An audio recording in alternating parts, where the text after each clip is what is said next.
Hello everyone, let's get started. So I'm extremely thrilled to introduce everyone to the first guest of this series called Behind the Match. Our guest is a newly minted doctor who has recently matched into Internal Medicine Residency at Western Michigan University, Homer Stryker School of Medicine. She had spectacular USMLE step scores and has spent significant time navigating the US healthcare system. Her achievements are a testament to her dedication and hard work. She has also been my study partner for close to a decade now, and is also my biggest inspiration for coming into medicine. Not only is she gifted with intelligence, but is a paragon of grit. She is also the most generous person that I know of. Welcome, Dr. Ayema Haque. Pleasure to have you here. Thank you. Thank you so much, Dr. Syed Ali Haider. I am extremely humbled to be a part of this series and extremely honored to be the first one that you've chosen to interview. I hope I can do justice to all your questions and answer everything thoroughly. Well, really glad to have you here. So let's get started with the question. Tell us a little about your background. Where did you do your medical school from and how you ended up here? Yeah, so I am an international medical graduate. I belong to Pakistan. That's my hometown. I was born and grew up over there. I attended Dow Medical College for my medical school, which was a 5-year program of MBBS degree. And I learned a lot throughout the medical school. I decided to pursue USMLE journey when I was around at the end of my 4th year of medical school. That's when I started my preparation, and so it began. And then I was not able to give step 1 exam during my medical school, but after I graduated in 2021, I got married and moved to the US. That's how I was really fortunate to gain US clinical experience of around 6 to 7 months, and that helped me build my CV really effectively. When in US, I gave step 1, step 2 OET and continued to do rotations in different clinics. And then I sat for match 2023. Wow, so you spent significant portion of your time in the US.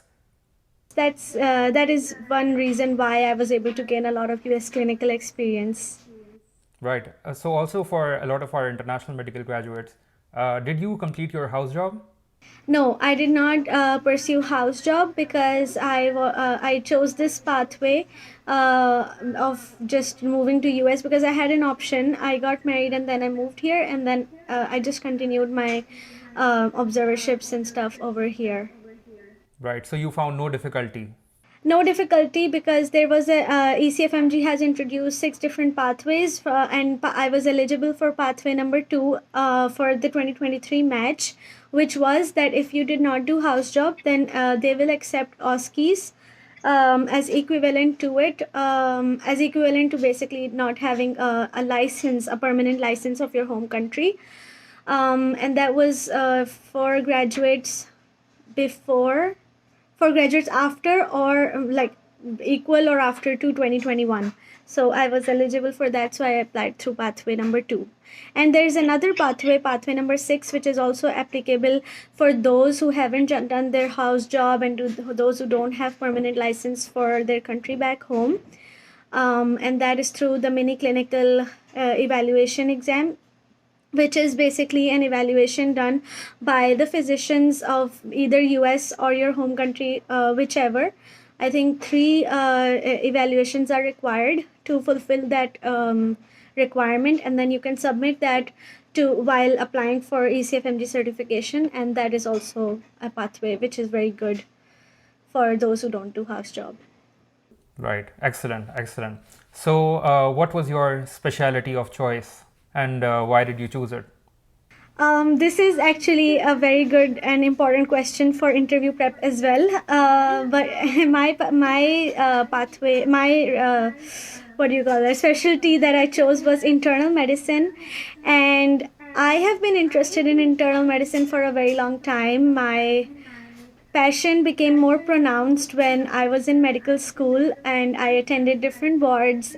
So in medicine ward, I realized that you have a wide array of patients, different types of cases, and you can just touch on each different specialty a little bit. And that's what I really liked about internal medicine, that you become kind of jack of all trades, sort of a Yeah. thing. You have a Yeah. taste of everything, and then it's inpatient and outpatient both, and you can just think about different symptoms and you get to play it like a detective sort of a thing. So that's why Yeah. I really wanted to. And then I will have the option to choose between different specialties of which I like, which one do I want to choose for fellowship. So a lot of doors will be open for me, and that's why I really wanted to do internal medicine. Right. So you would say that it is an ideal specialty for those who are not yet sure about what they want to pursue. They want to get a flavor for everything, and then later on, a fellowship would provide that opportunity for them to just enter that niche that they prefer.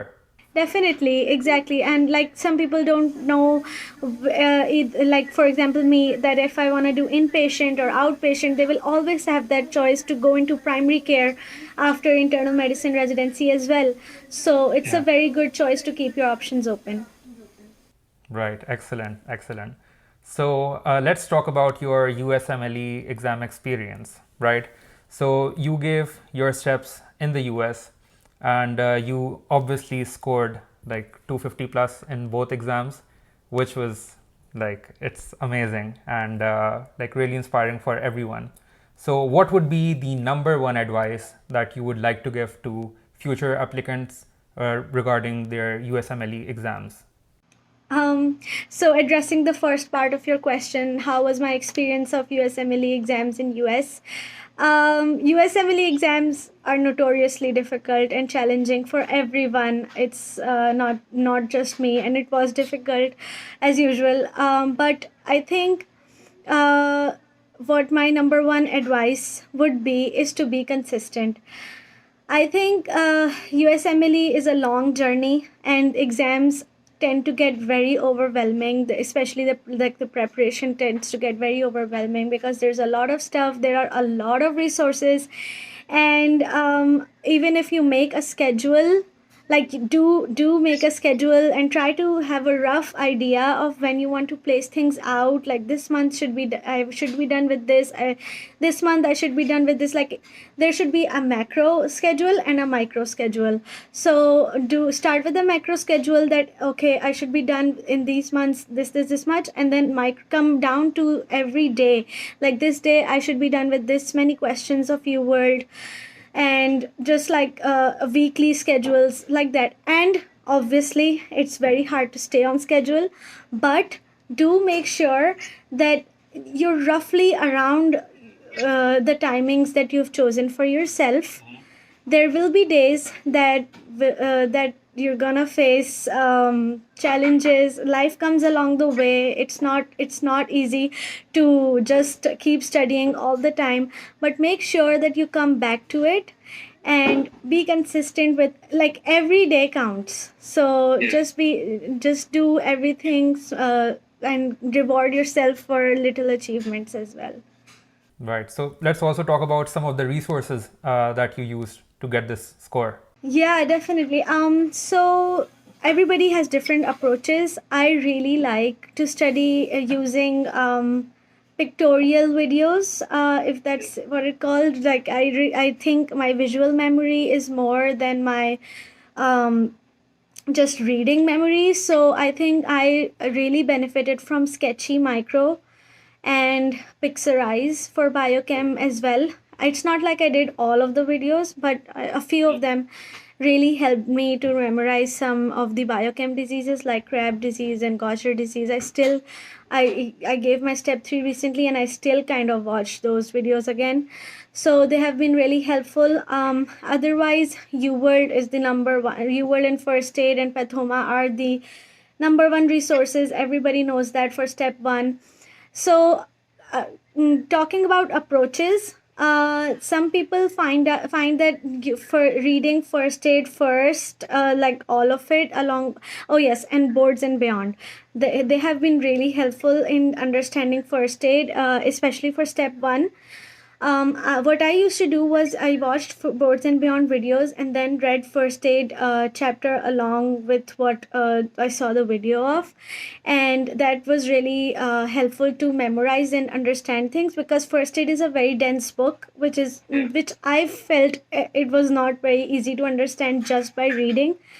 So that's why I used to watch the videos. And first I read the whole first aid book, and then I went on UWorld. I personally think that I would have benefited more, and this took like my approach took longer time. What would have been better was to do like cardiology system with first aid, using Boards and Beyond or whatever videos that you like. It can be normal YouTube videos as well. So after doing that, do questions from UWorld, because then you can test your knowledge there and then, and that makes you remember. And it's not like don't do all of the cardiology questions from UWorld, at least do half of them, and tutor timed mode. First do tutor timed mode, and then when you're done with your first pass of first aid, then do random timed mode. I said it wrong. So do tutor non-timed mode when you're reading first aid and then testing yourself with a few questions, at least 40 or to 50. And then when you're done with first pass, then do timed and random mode, so that you can practice your time management skills. Another advice that I really want to give to everyone is that time management is very important. These questions can be really lengthy in the USMLE exam, and anxiety tends to get the best of us, and so just practice time management as best as you can. Yeah. Okay, so I'll try and summarize everything that you said. So for step 1, the basic science resources that you recommend is Sketchy, Micro, and what else? Pixarize and Pixarize. Yeah, Pixarize has gotten really good for immunology as well, and most of us struggle with immunology, so that can be a really good resource. And the QBank would be UWorld, right? And another video resource that you recommend coupling that with is Boards and Beyond. Yes, Boards and Beyond definitely for understanding first aid. And then comes self-assessments, and those are NBMEs, notoriously good for testing yourself. NBMEs are straight made from the board that makes the USMLE exam, so that's why it is very important to practice the NBMEs, because the question style is very different. Not very, but definitely it is a different pattern of asking questions than UWorld tends to do.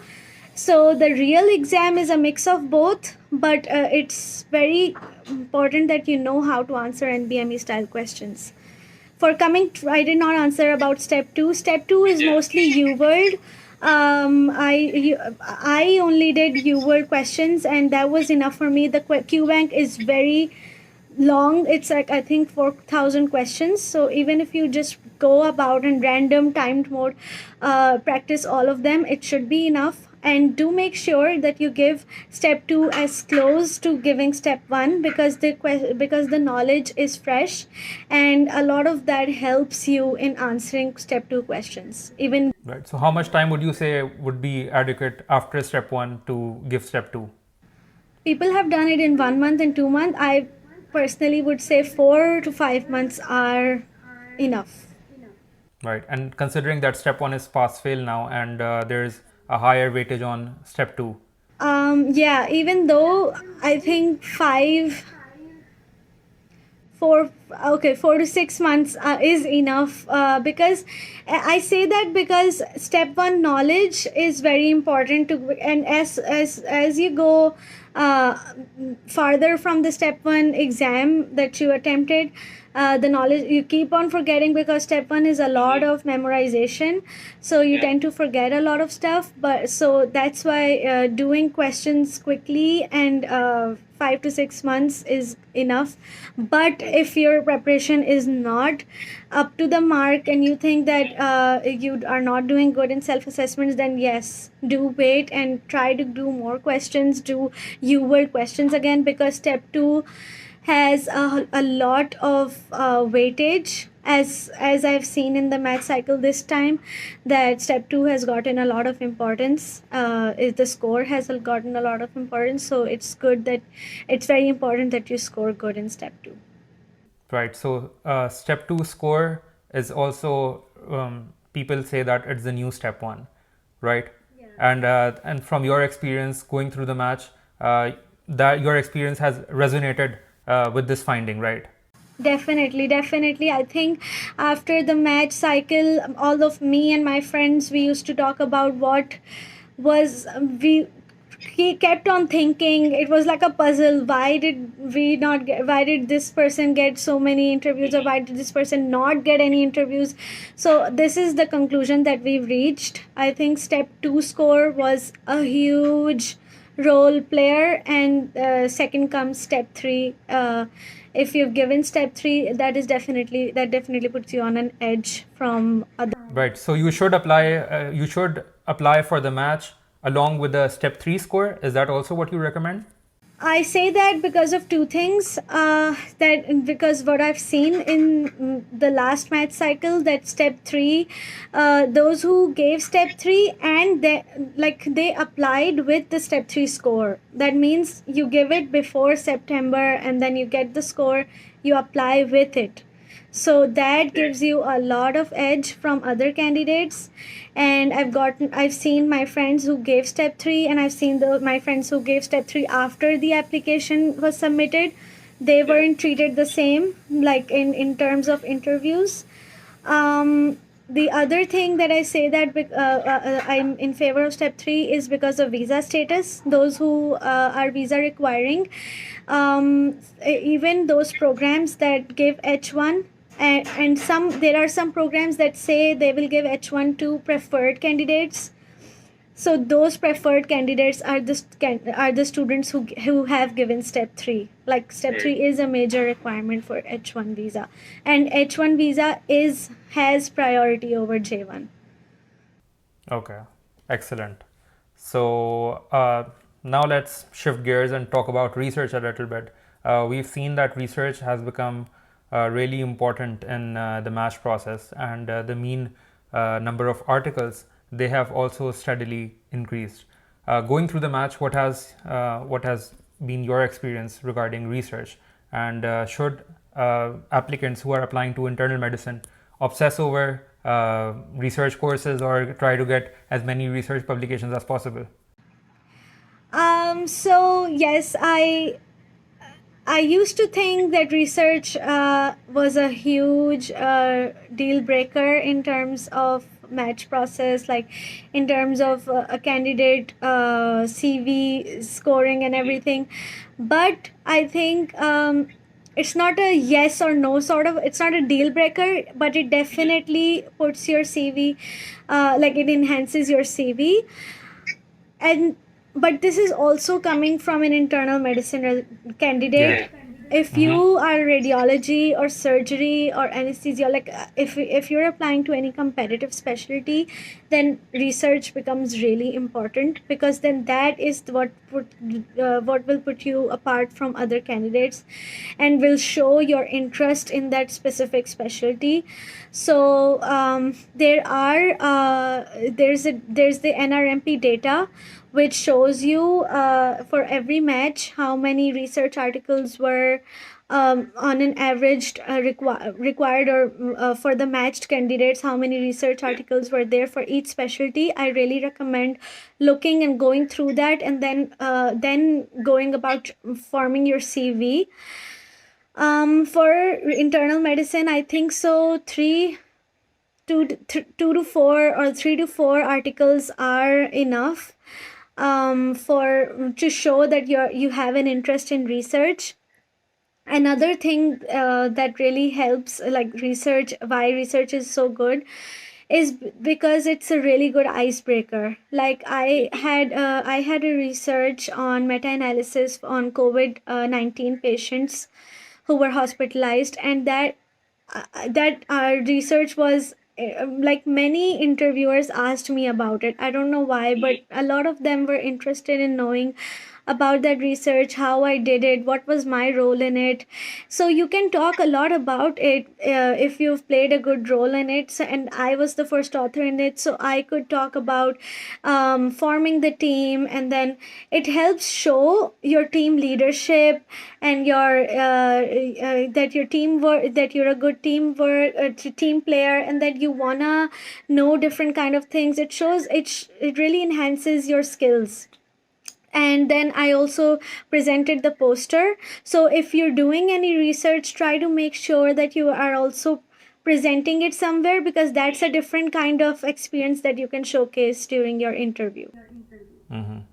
So I would say that for research, only the number of publications do not matter. It's also about what else research brings to the table. It brings new connections. It also allows you to work in a team atmosphere. So shows that you can become a team player. So research basically shows a lot of those different traits that you will be writing about in your personal statements, and it would be a testament to yes, this person has done research, therefore with the other like co-authors, so he does know how to play his part in a team. Because in interviews, what they do is they ask you about your strengths. So a very important way to answer that question about strengths is to give an example of everything you say that you possess. So if you're saying you're a team worker, you need to tell an example about it. If you're saying you're a leader, you need to tell an example. So a lot of the candidates tell examples of house job or everything. I had an example of this research, so that's what I told, and that was a really good icebreaker. Right, excellent. So let's also talk about your US clinical experience, and do you think that US clinical experience is really important for IMGs, and what did you learn through your experience? So US clinical experience is definitely very, very important. I believe I was talked about it the most during my interviews. I think also because I had a lot of US clinical experience, and that is what they wanted to talk about. Like, what were you doing after your graduation? This is what I was doing. So they talked a lot about it. But yes, definitely some like 3 months minimum should be there for US clinical experience. And why I say that is because a lot of the like a lot of the protocols are different, and how they do things are different, especially the electronic medical records. If you get to experience that, it can be a really a good point on your CV, that you know, or you have seen how it's been used, the electronic medical records. Also because you get to be in that environment, US environment, and just talk to patients in and converse in English. It really helps you develop your communication skills, and this all really counts. This is what they want to know. They don't ask where did you do it, or they ask what did you learn from it, or what did you get from, like, what new did you learn from it, basically. So this is what you should practice for your interview skills, and they will ask you different types of experiences, like electives, externships, and observerships. The electives that I did was during my 4th year of medical school, and I was really fortunate to do that before COVID time, because after COVID, everything got really difficult, and all the candidates found it difficult to find any type of rotation. So after graduation, it's basically you don't do electives, you have to do either observerships or externships. Observerships are not hands-on, and externships are hands-on. And all of them that I did after my graduation were in clinics. But some clinics do allow hands-on experience, and that was an externship. So I got two externships and two observerships. So, even though they were all four were clinic-based, still hand-based externships do take preference or precedence over the observerships. So that was my experience. Right. So if you get the opportunity to the applicants, if you get the opportunity to do an externship, that is way better than doing an observership. Obviously, if you cannot get your hands on an externship, then do what you can. Right. Even an observership is better than doing nothing at all. So don't just sit there and waiting for an opportunity to get a hands-on experience. Start with what you get. Right. Okay. Definitely. As you said, doing something is better than Exactly. doing nothing. So let's talk about your LORs that were generated from these experiences. What would you say is a good LOR or a perfect LOR for after doing an observership or an elective? What should it say? So an LOR is basically the letter of recommendation that you get from the rotation that you do. I think first of all, an LOR being waived is more important. Is more takes preference over the LOR that's not being waived. So what is waived and not waived? When you upload the LOR on the ERAS application, it says it is either waived because the doctor who writes the LOR will upload it himself or herself. So that is a waived LOR which you cannot see. An unwaived LOR is an LOR that you upload yourself. So these are the differences. What should be written in an LOR? Basically a research was done over this. Like Apna did a research on this, and words like I give this candidate him or her my highest recommendation, or I recommend him or her highly, written in the last paragraph, is important, because when the interviewer or the program is scanning the LORs, they have to do for so many, like 4 LORs of each candidate. So it's hard work. But when they're scanning, when they come to the last paragraph, and if it's written I give him or her my highest recommendation, that speaks a lot about the candidate. And something like this candidate was among the top most of my class, or and then comes that LOR should be personalized. What is personalized? So if you had an encounter with a patient and you were really courteous while talking to the patient, and the patient was really comfortable around you, and this is something that's written in the LOR, so that speaks highly about the candidate, that okay, this patient did this, actually he was interacting with the patients. Or if you practiced EKGs on patients, and you tried to think of different differential diagnoses and talk to the doctor about it, and that's written in the LOR, that makes it more personal, rather than it being a general thing that okay, this candidate was very hardworking and all that kind of stuff. So that's also an advice, that when you do, even if you do an observership, try to think about differential diagnosis, talk to the doctor about it, make a connection with the doctor, so that he or she can write the LOR better. Right. So it's also like one thing to say that I expect this and this from an LOR, and to say that what can I bring to the table? How can I impress the physician? So a lot of students come with the expectation that this doctor, and even on the first day or the second day, they'll start complaining, or they'll start asking for LORs, or asking for favors. But you have to prove yourself in order to earn that LOR. So is that also your experience?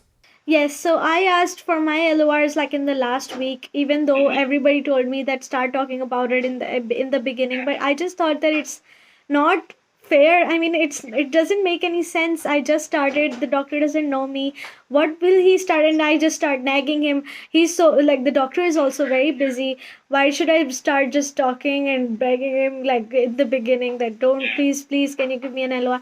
It makes more sense in the end, because he also knows, the doctor knows it by the end of the rotation, that okay, this candidate is hardworking, and she was there, she was present most of the days, and she was also interested in knowing the patients and everything, so that makes it more personalized. Right. So this is how you outshine during rotation. You are present in the rotation. You are asking engaging questions, and what else? What else can students do to outshine?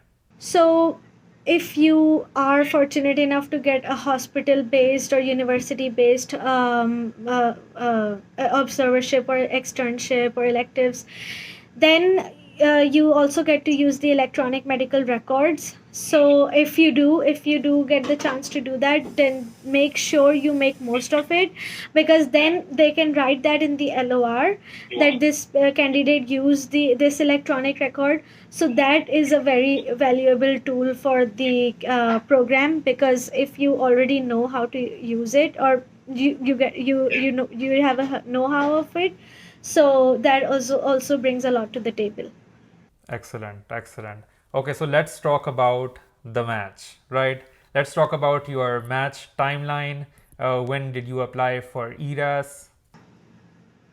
So my timeline went like, I gave my step 1 in December, and then step 2 in around it was June, and then I went for OET in 2 weeks. So that was like mid-June. By mid-June, I all of my seniors, they all guided me that from June start working on your application and personal statement and everything, and I think that was the best advice.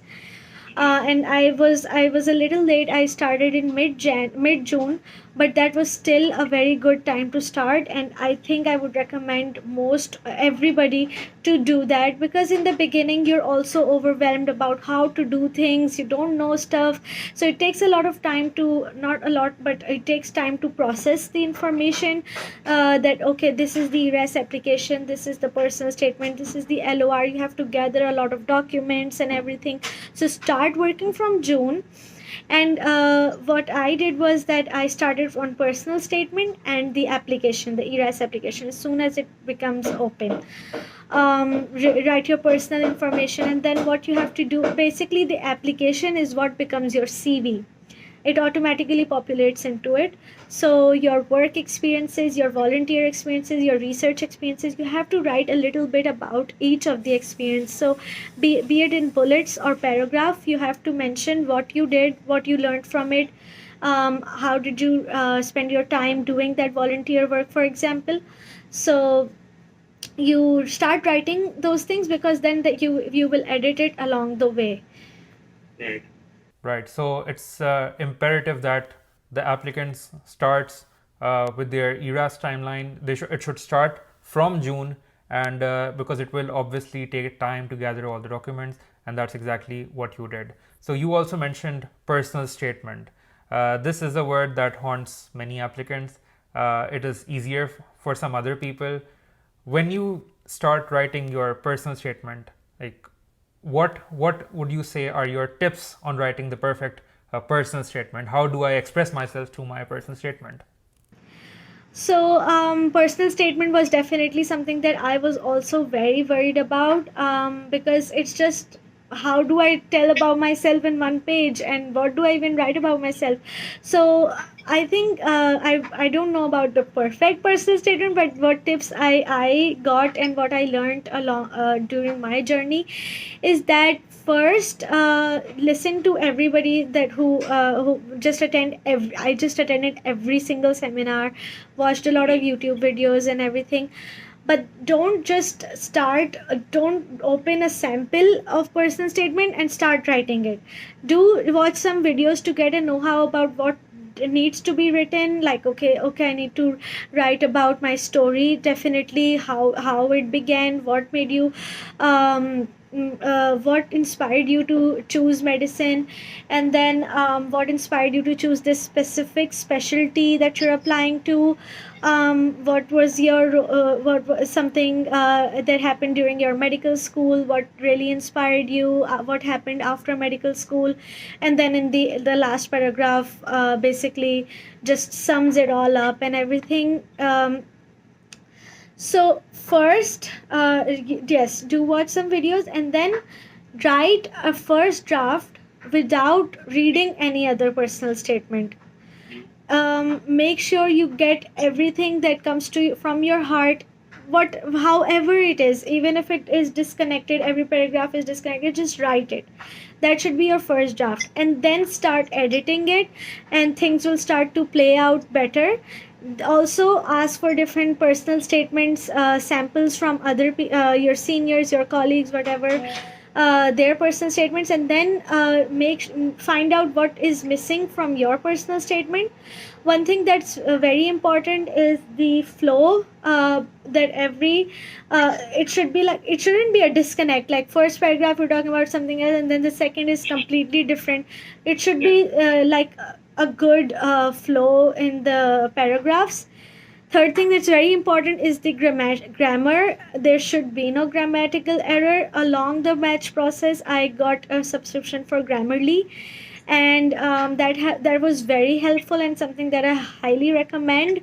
It really helps you get over your grammatical errors. And something that is very recommended is asking other people to review your personal statement. I asked many different seniors, my colleagues, my friends, everybody to read my personal statement, what was their view, because sometimes you don't know a lot of things that must be missing, and some other people can suggest you.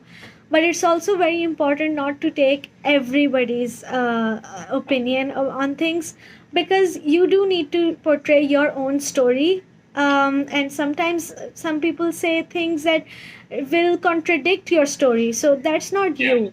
So do make sure that you take out things, you listen to things that that will help your personal statement, but no, don't change the story completely based on other people's opinions.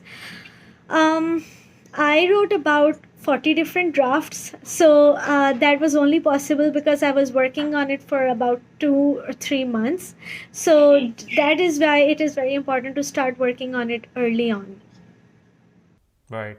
So for the personal statement, your number one advice would be start writing your first draft without taking inspiration from anywhere. Just be original, be authentic, do not care about disconnection at this point. Try and accumulate all of your experience into that Word document, and then later on you have to try and connect it, try and find gaps in your personal statement, and whatever you do not plagiarize your personal statement. Do not plagiarize.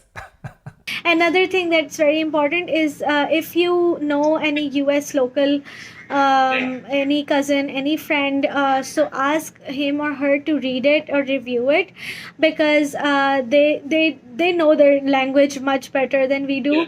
And there is no harm in asking for help. And I also think that our style of writing English is a little different. Like we like to write longer and complex sentences. American language is more shorter and easier to understand language.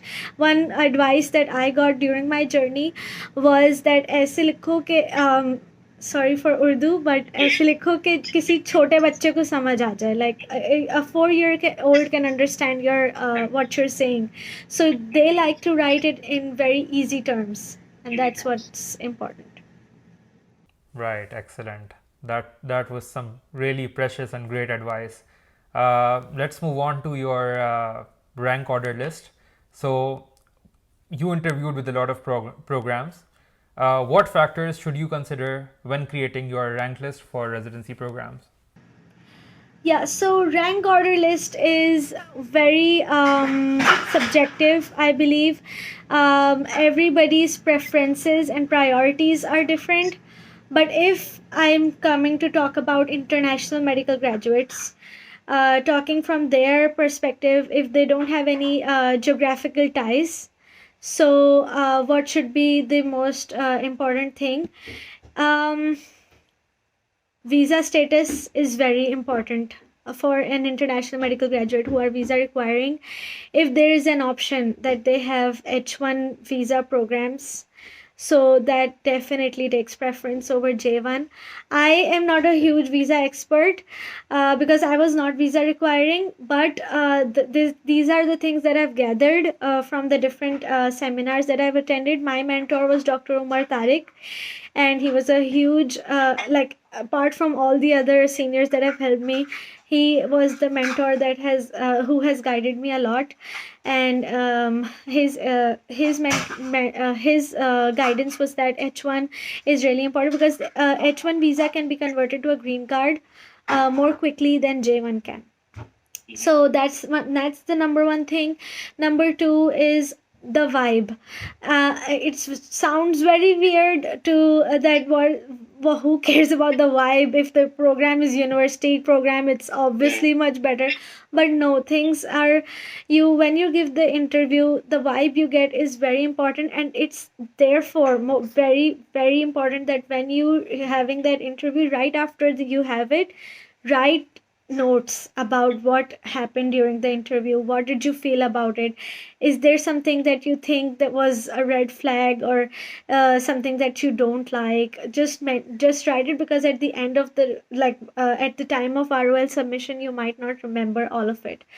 So this is important. And then third comes the quality of the program. Is it university or community program or affiliated or whatever? Fourth is also that which kind of candidates are they preferring? Like, is it very are there a lot of seniors from your program and everything? So that also counts. Is it very remote area? So that can be a challenging thing for some people.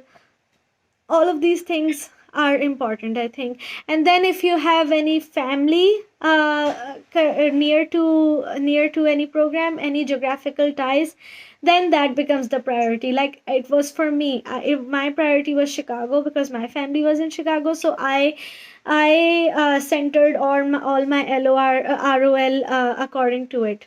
So it was different for me, but it's very different for other candidates who require visa. So their highest priority was visa, and then the vibe of the program and everything else.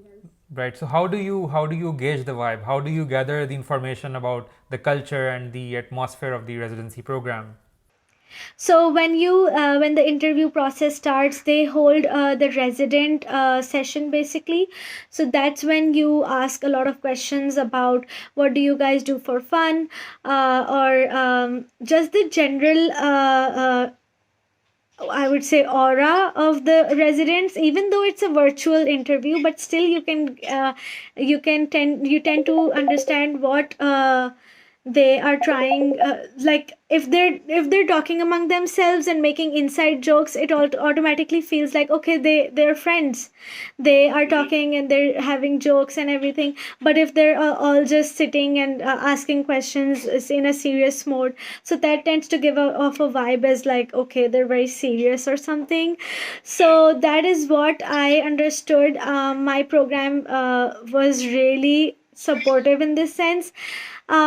Sometimes a program can interviews very quickly, like very short interviews and quick, so you're not able to tell yourself a lot about yourself a lot in that interview. So that also was a kind of a weird thing for me, because I was not able to get a lot of myself on the table in that interview. And if I get a 20-minute interview with the program director, I can talk a lot, and that made me feel better that, okay, I was able to tell the things that I wanted to tell.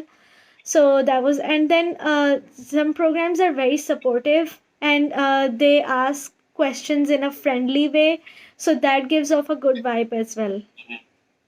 So you gave all your interviews virtually. What would be your tip to give the best virtual interview? I was prepared for interview skills by Dr. Umar Tariq, and I would like to give all my credit to him. A lot of my interviewers, not a lot, but actually two to three, but that were a lot for me. Applauded and like not applauded. They said that my interview skills were good, and I think smiling is very important. Looking in the camera like I'm doing right now is a very good skill that you should develop, like smiling while talking. It gives off a friendly vibe because you need to show that you're a friendly person and you can talk to others, and you're a good team player, and this is what will help them understand this. In virtual setting, this is the best way you can portray this. Apart from this, talking slowly and just that you're articulate about your words, and camera setting should be good. The lighting should be good. Lighting should not be covering only half your face. It should cover all of your face. I bought a new webcam, bought a new camera so that my audio is good. And these are things that you should invest in. I think, in my opinion, you should invest in these things. I also bought a small ring light because my light was covering half of my face, so I bought a small ring light so that it could cover the rest half of my face. Yeah.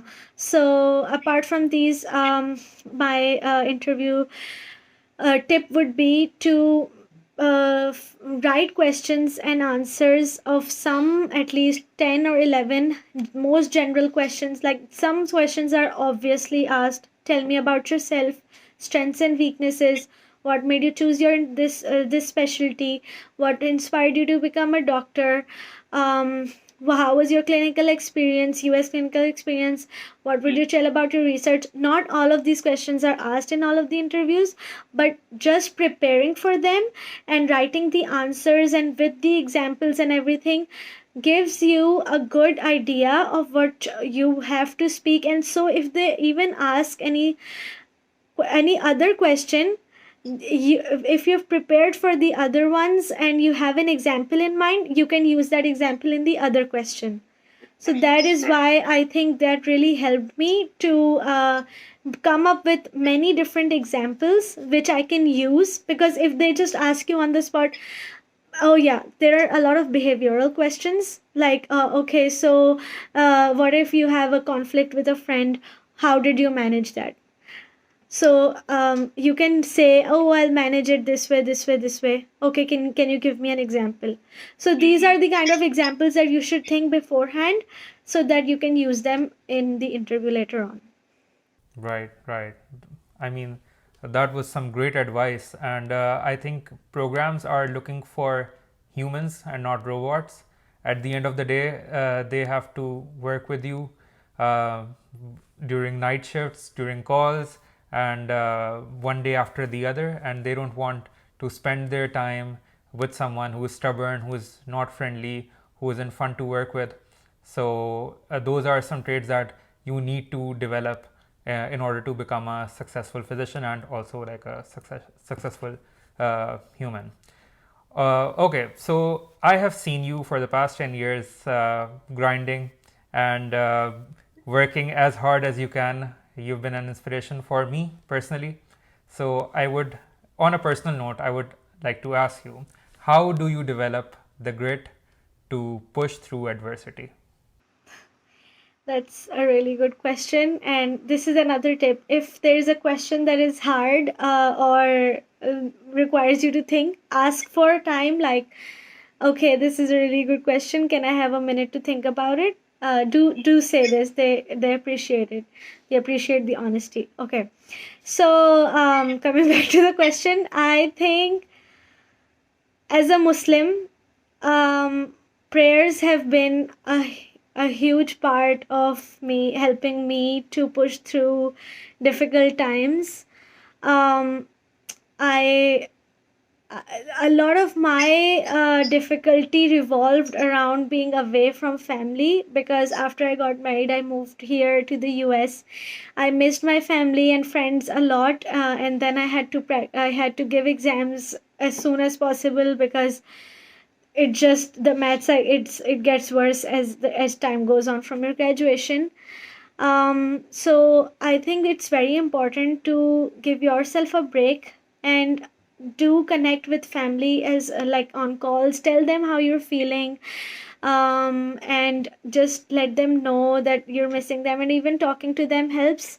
So that's what I used to do. Talking to them, talking to my friends, letting them know that okay, this is what I'm feeling, and that really helped me to overcome those feelings. Another thing is just taking one day at a time. That was my motto. Trying to do, even if it's small, just do a little bit and then reward yourself. Okay, I did this much. Don't push yourself too hard, because some days do get hard, and this is a long journey. You will need time. You should give time to yourself for resting as well.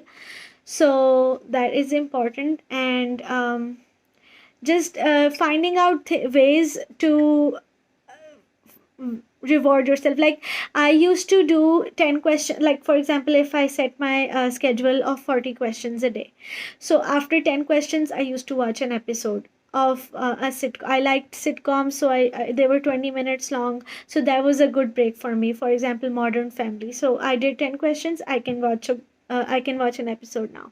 So just things like these, they help you keep going. And yeah, I guess prayers were the best thing for me.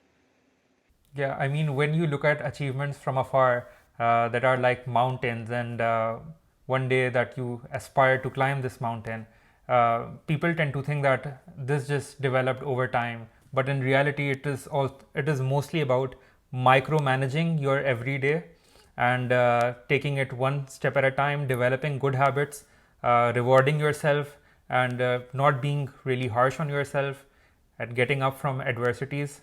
And with time, you will eventually climb up the mountain. And I think that's what you did. Exactly. It always seems impossible until it's done, is what they say. Yeah, but like it does get over by. I used to think it will never get over, and that's what Yeah. everybody thinks that when they start with step one, it's like, oh my god, so much is left. How will I ever go to the other side of the story? But it does come to an end, and it will get over. It's just one day at a time. Take it slowly, and you can do this. It always seems impossible till it's done. Dr. Ayema Haque, thank you so much for your time. I really appreciate it. And best of luck on embarking this new adventure. Thank you so much. Thank you for calling me, and I'm really happy I could be a part of this session.